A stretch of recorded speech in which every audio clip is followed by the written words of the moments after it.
राधे राधे।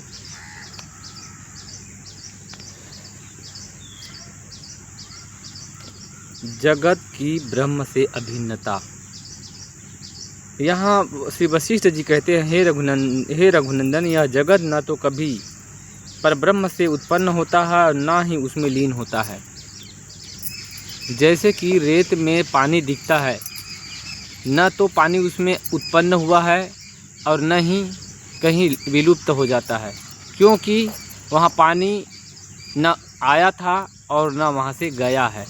वैसे ही ब्रह्म में न जगत कभी पैदा हुआ है और न ही कभी लीन हुआ है। ब्रह्म में मात्र जगत भासता है भ्रम की तरह, ऐसे भगवान वशिष्ठ जी कहते हैं। और ये भी कह रहे हैं कि ब्रह्म अणु से अणु, परमाणु से भी छोटा है और महान से भी महान है, और ब्रह्म को ब्रह्म ही जान सकता है। इस तरह से बहुत प्रकार से ब्रह्म का विवेचन भगवान वशिष्ठ जी श्री राम जी से करते हैं। उसके बाद में फिर से श्री रामचंद्र जी ने पूछा, भगवान अनंत चेतन स्वरूप उस परमात्मा का कैसा रूप है? अनंत चेतन रूप उस परमात्मा का कैसा रूप है, इस विषय को आप फिर से मुझसे कहिए, जिससे उसका भली भांति बोध हो जाए। प्रश्न करने पर भगवान वशिष्ठ जी ने कहा, रघुनंदन, महाप्रलय होने पर संपूर्ण कारणों का भी कारण पर ब्रह्म परमात्मा ही शेष रहता है। जब जगत का जब प्रलय होता है, तब इस जगत का जो कारण है, जो जगत भास रहे है, जगत की उत्पत्ति और स्थिति और प्रलय का जो कारण और आधार स्वरूप जो परमात्मा है, जैसे कि वैसे तो कहा है कि जगत कभी उत्पन्न ही नहीं हुआ, लेकिन फिर भी अगर माना जाए कि जगत जहाँ से उत्पन्न होता है और जिसमें ही स्थित रहता है, जिसमें ही रहता है, जब तक हमको आभास हो रहा है जिसके आधार पर है, और जहाँ विलीन होता है उस परम ब्रह्म परमात्मा को कह रहे हैं, वही मात्र बचता है, बाकी सब लीन हो जाता है।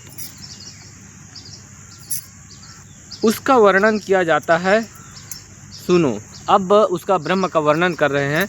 समाधि में निरोध के द्वारा जब मन की वृत्तियों का क्षय हो जाता है, जब मन रहता है तभी, जब हम सो जाते हैं तो जगत का आभास ही नहीं होता है, और उल्टा जब सो जाते हैं तो और कुछ स्वप्न भी दिखता है। तो जब मन जागृत हो जाता है, स्वप्न जगत जब उत्पन्न हो जाता है, तब मन जागृत हो जाता है, और जब मन जागृत हो जाता है तभी स्वप्न जगत दिखता है। और जब मन शांत हो जाता है तो सिर्फ निद्रा होती है, फिर वहाँ शांति के अतिरिक्त कुछ भी नहीं होता है। इसलिए बोल रहे हैं, जब मन समाधि के द्वारा जब शांत हो जाता है, समझना है इसको, मन की वृत्तियों का जब क्षय हो जाता है, मन जो सोचना बंद कर देता है और मन शांत हो जाता है, निष्क्रिय जैसे हो जाता है, शून्य हो जाता है, तब मन के अपने स्वरूप का नाश करके जो अनिर्वचनीय स्वप्रकाश सदरूप अवशिष्ट रहता है। जब मन शांत हो जाने के बाद जो रहता है अनिर्वचनीय स्वप्रकाश सदरूप, जो सदा है वो रहता। मन से भासता है, लेकिन मन न रहने पर भी जो सदा रहता है सदरूप, वही बसता है, वही रहता, वही उस अनंत चिन्मय परमार्थ वस्तु का रूप है। जब मन रहता है तो जगत दिखता है, जब शांत होकर सो जाता है, लीन हो जाता है, फिर भी जो परम शांत स्वरूप रहता है, जो निर्विकारी है, चिन्मय चिदघन चैतन्य और सदा नित्य सनातन जो है, शांत स्वरूप ब्रह्म कहते हैं, वही ही मात्र रहता है, वही परमार्थ रूप वस्तु है। उसी को चिन्मय परमार्थ वस्तु का रूप वही है, जहाँ कोई विकार नहीं है, जहाँ कोई चलायमान, वहाँ कुछ कहे, वह जब परम शांति है, वही उस परमात्मा वस्तु का रूप है, जहाँ परम शांति है। जब दृश्य जगत नहीं रहता और दृश्य के अभाव से दृष्टा भी विलीन सा प्रतीत होता है। देखिए, जब हम सो जाते हैं तो हमारा मन लीन हो जाता है, शांत हो जाता है। तो जब जगत हमें दिखना बंद हो जाता है तो जो जगत को देखने वाला जो मन है वो भी लीन हो जाता है। दृष्टा अर्थात मन है जो देखता है, और जगत है जो दृश्य है जो दिखता है। जब दृश्य के लीन हो जाने पर दृष्टा भी लीन हो जाता है। उस समय जो दृष्टा, दृश्य और दर्शन इस त्रिपुटी के लय का प्रकाशक साक्षी रूप अवशिष्ट रहता है, वह चिन्मय ब्रह्म ही उस परमार्थ वस्तु का स्वरूप है। देखने वाला मैं हूँ, दिखने वाला जगत है, और इस जगत का दर्शन हो रहा है, ज्ञान हो रहा है। इसी को कहते हैं दृष्टा, दर्शन और दृश्य, जो दिखने वाला वस्तु है। जब ये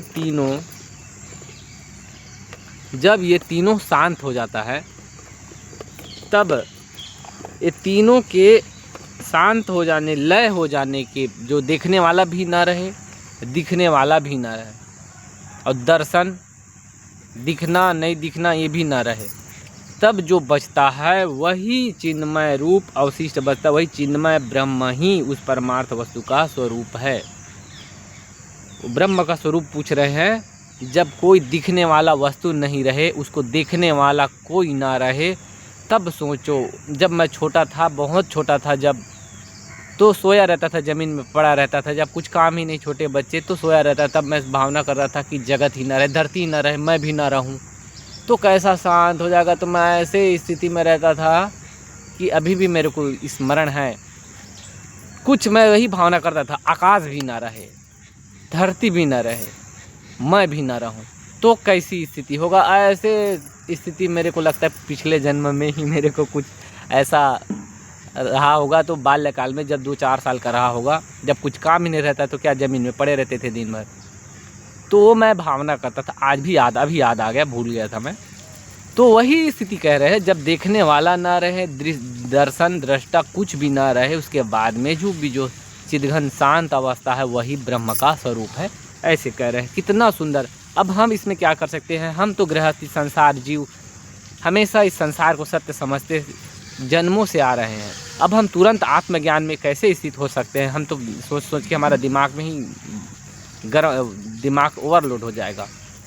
तो सच कहूँ, मैं जब 2-4 साल का जब बालक था, तब मैं जो मैं सोच सकता था वो तो आप सब सोच सकते हैं। कोई काम नहीं है, दुख इतना है कि कोई काम नहीं है, कोई पूछने वाला नहीं, पड़े है कीड़े मकोड़े की तरह ज़मीन पर धूल मिट्टी में सोया है, पर वही भावना कर रहे, वो कोई सुख नहीं है, कोई पूछने वाला नहीं है, और समय कटता नहीं है। समय कटना दुश्मन की जैसे हो गया, समय शत्रु लग रहा है। तो सब आंख बंद करके जहाँ पड़े हो, जहाँ बैठे हो, भावना करो जगत ही नहीं, मैं ही नहीं, कुछ हुआ ही। ऐसे थोड़ा देर, 1 मिनट 2 मिनट की भावना करके देखिए। फिर अगर आनंद आए, सब दुख मिटने लगे, ऐसा अनुभव हो, तो कमेंट करें। यही ब्रह्म का स्वरूप है। ये भगवान वशिष्ठ जी अभी कह रहे हैं। हमने जब छोटे बाल्यकाल में ऐसा हमने अनुभव किए थे, अभी पढ़ते समय मेरे को बहुत वर्षों के बाद आज याद आ गया। ठीक है, ये ज्ञान और ज्ञाता अर्थात त्रिपुटी, जो यही हमने बात किया, सामने प्रतीत होने वाली यह त्रिपुटी जहाँ उदित होता है, ठीक है, जिसमें स्थित रहती है और जिसमें ही लीन हो जाती है, वही उस परमात्मा का परम दुर्लभ रूप है। ठीक है, देखने वाला मैं, दिखने वाला ये सारी जगत, धरती, परिवार, पेड़ पौधे, कीड़े मकोड़े, सब दिखने वाला। ये धरती भी को एक आंख बंद करके सोचो, धरती कुछ नहीं, मैं भी नहीं हूँ, आकाश भी नहीं, हवा भी नहीं, सूर्य चंद्रमा भी नहीं, कुछ नहीं, कुछ नहीं, कुछ नहीं, ऐसे भाव करने का प्रयास करें। वही ब्रह्म है, जहाँ से जगत प्रकट हुआ, दिखने वाला जगत, देखने वाला मैं, मन जहाँ से ही प्रकट हुआ है, वो परमात्मा से प्रकट हुआ है। और जहाँ ये सत्ता पा रहा है, ये पेड़ पौधे दिख रहा है, देखने वाला मेरा मन जहाँ आधार लेकर के जहाँ स्थित है, और ये सब कुछ जहाँ लीन हो जाता है, मन भी बदल जाता है। पहले मैं सोचता था मैं बालक हूँ, फिर सोचता था मैं युवा हूँ, किशोर हूँ, फिर अभी मैं अपने आप को कुछ अलग ही समझ रहा हूँ। मन बदल रहा है, वो मन फिर से बदल गया, वो मन अब नहीं रहा, वो बुद्धि अब नहीं रहा, तो ये भी बदल गया। जहाँ लीन हो जाता है जहाँ से प्रकट होता है, जिसमें आधार से, जिसमें सत्ता पा करके आधार पाता है और जिसमें ही लीन हो जाता है वो परमात्मा। जैसे कि ये मोर मोरनी चल रहे हैं, दिखाओ, ये देख सकते होंगे मोर मोरनी, ये दिख रहा है, वो मोर दिख रहा है नीले नीले, ठीक है, देखे होंगे मोर, इसमें कितने सारे रंग बिरंगे नीले हैं। जब एक अंडा था, अंडा में तो कुछ रंग नहीं दिख रहा था, एक पीला था, लेकिन वहाँ इतने सारे रंग कहाँ से आ गया? वो रंग जहाँ से आया, और वो रंग जब बाद में उसके पत्ते पंख झड़ा देंगे, उसके बाद में वो एक दिन गायब हो जाएगा, फिर वो जहाँ विलीन हो जाता है, समझ लीजिए वही ब्रह्म है। वैसे ही ये जगत प्रकट होता है, वहीं लीन हो जाता है। तो ये ब्रह्म का दुर्लभ स्वरूप बहुत सरल है। आंख बंद करने का पहले तो सत्संग बार बार श्रवण करें और विचार रूपी मंत्र से ही ये जगत दृश्य रूपी विसूचिका की निवृत्ति का परम उपाय है। तो विचार करना है, थोड़ी देर शांत, बंद, आंखें बंद, जहाँ हो जैसे हो वहीं, मन को शांत, है नहीं, जगत ही नहीं, जगत ही नहीं। ये बात सत्य भी है, जगत हमेशा रहता नहीं है, एक दिन लीन हो जाता है, नश्वर है।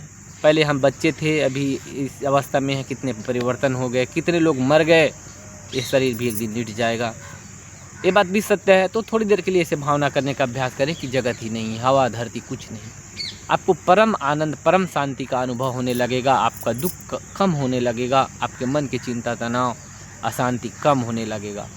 ये प्रयास करिए, यही इसका अर्थ मैं समझ पा रहा हूँ, बाकी आप लोग अपने बुद्धि से समझिए। ब्रह्म ज्ञान बहुत कठिन है। देखिए, जैसे भगवान वशिष्ठ जी कहे हैं, मैं थोड़ा और इसको सरलता से अपने समझ के हिसाब से मैं सरलता से बता रहा हूँ।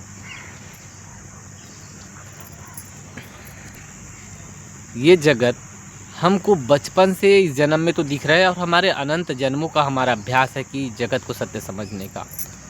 तो ये इतना जल्दी से नष्ट नहीं होगा, इतने जल्दी से ये निर्मूल नहीं हो सकता है।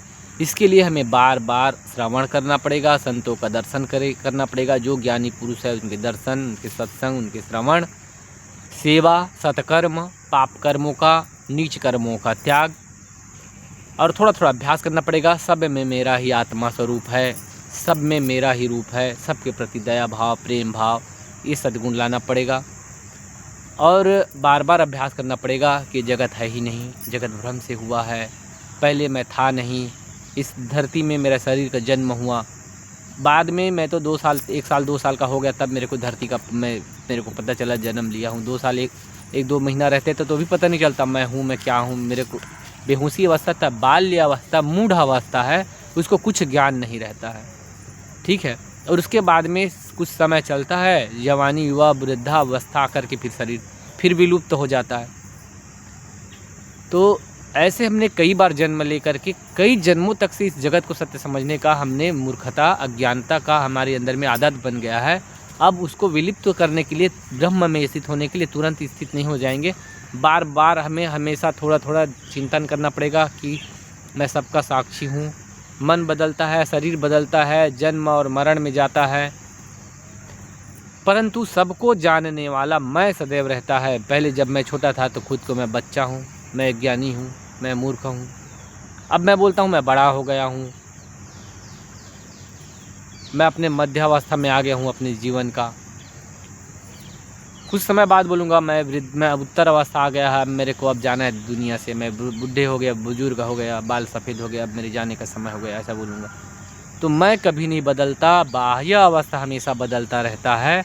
और जो मैं, जहाँ से मैं निकलता है, जो हमेशा हर अवस्था का साक्षी है, सुख का, दुख का, बचपना का, बुढ़ापे का, जो साक्षी है, जो कभी नहीं बदलता है, वही आत्मा है, वही शांत स्वरूप चिद्घन चैतन्य है, साक्षी है, सबका दृष्टा है, और जो कभी नहीं बदलता है वही ब्रह्म है। जो बदलता है वो नष्ट भी होता है, जो कभी नहीं बदलता है वही ही अनश्वर हो सकता है। सबका साक्षी परमात्मा ही है।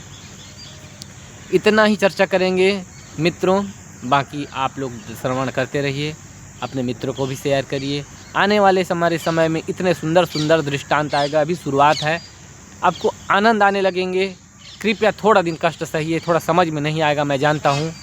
आने वाले समय में दृष्टांत और कहानियों के माध्यम से सरलता से भगवान वशिष्ठ जी ने श्री रामचंद्र जी को समझाने का कोशिश कर रहे हैं। और वास्तविक में तो राम जी तो बहाना है, वो हम सबके ऊपर कृपा करके सब ज्ञान सुनाए हैं। इतना ही। राधे राधे। जय जय श्री सीताराम। जय जय श्री वशिष्ठ भगवान की। जय जय सभी संतों की। जय जय श्री सब भक्तों की। राधे राधे।